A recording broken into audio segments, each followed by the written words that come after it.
اس کہانی کا نام ہے لال دوپٹہ اور اس کے کردار ہے ندا، فہیم، اماں حاجن، زویا اور ایک روح۔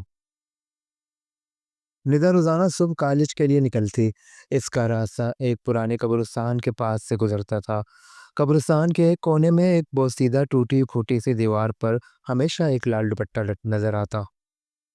یہ بات سب کے لیے عجیب تھی کہ وہ دوپٹہ ہر دن نیا، صاف اور ترتیب سے بندھا ہوا ہوتا، نہ کبھی ہلتا، نہ کبھی مٹی چک ہوتی۔ ندا نے کئی بار غور کیا، مگر اسے لگا کہ شاید کوئی پرانی رسم ہوگی۔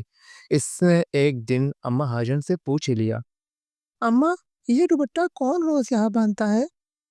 اماں نے نظریں نیچے کی اور بڑے دکھ سے بولی، یہ دوپٹہ سلمہ بی بی کا ہے، جسے اس کی محبت نے مار دیا اور اس کی روح آج تک اپنے آخری سفر کی منتظر ہے۔ ندا چوک گئی۔ سلمہ بی بی آج سے 40 سال پہلے اسی محلے میں رہتی تھی، بہت خوبصورت، باحیا اور نرم دل۔ ان کی شادی ایک امیر زمیندار کے بیٹے اکرم سے طے ہوئی تھی، مگر اکرم نے سلمہ کو صرف دل لگی سمجھا اور شادی سے ایک دن پہلے اسے قبرستان کے پاس بلا کر زبردستی قتل کر دیا۔ اکرام نے اسے ایک لال جوڑا پہنایا اور اس کا دوپٹہ اتار کر اسی دیوار پر باندھ دیا تاکہ کوئی سلمہ کو یاد نہ رکھے۔ سلمہ بی بی کی لاش کبھی نہ ملی، مگر کہا جاتا ہے وہ خود اس دوپٹے سے جڑ گئی۔ اب وہ دوپٹہ صرف کپڑا نہیں، بلکہ ایک بے چین روح کا دروازہ ہے۔ ندا نے یہ سب سن کر ہنسی اڑا دی۔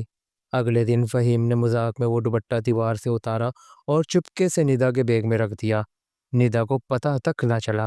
اسی رات ندا کو پہلی بار خواب آیا۔ ایک عورت لال جوڑے میں، کھلے بال، خون میں بھیگی آنکھیں، آہستہ آہستہ قریب آ رہی تھی اور بس ایک ہی جملہ بولتی جا رہی تھی، میرا دوپٹہ واپس کرو ورنہ تم بھی وہی دفن ہو جاؤ گی۔ ندا چیخ مار کر جاگ گئی۔ بیگ کھولا، دوپٹہ اندر ہی تھا۔ خوشبو جانی پہچانی تھی، جیسے پرانی قبر کی مٹی اور خون کی بو۔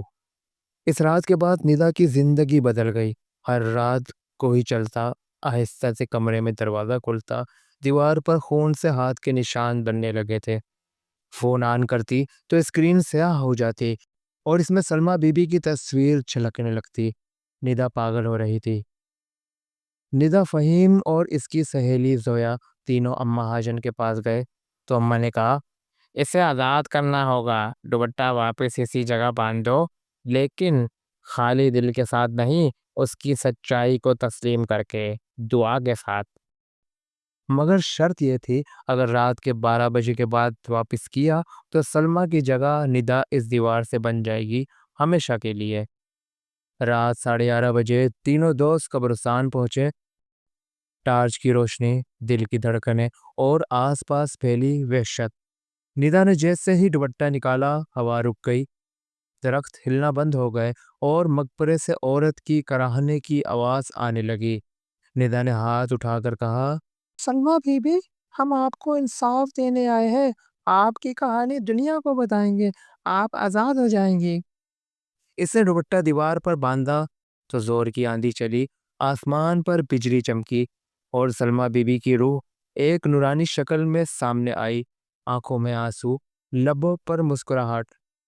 شکریہ، تم نے میری صدا سن لی۔ پھر وہ آسمان کی طرف بلند ہوئی اور روشنی میں گم ہو گئی۔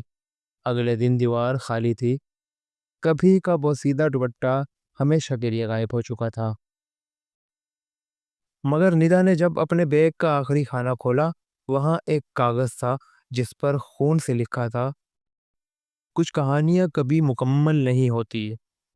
کبھی کبھی ایک لٹکا ہوا دوپٹہ صرف کپڑا نہیں ہوتا، وہ ایک ادھوری صدا، ایک بے چین روح اور ایک ایسی کہانی ہوتی ہے جو مکمل ہونے کے لیے تمہیں چنتی ہے۔ اگر آپ بھی کبھی کسی دیوار پر لال دوپٹہ لٹکا دیکھیں تو پلٹ کر مت دیکھنا۔ ہاں، اگر اسکرین پر دیکھ رہے ہیں یہ ویڈیو ابھی تک، تو اس چینل کو سبسکرائب کریں، گھنٹی کا نوٹیفیکیشن دبائیں اور لائک کر کے شیئر کر دیں، تاکہ آپ ڈر رہے ہو تو آپ کی دوست بھی ڈرے، اور ڈرنا چاہیے اس کو۔ کسی اور ویڈیو کے ساتھ ملیں گے۔ اللہ حافظ۔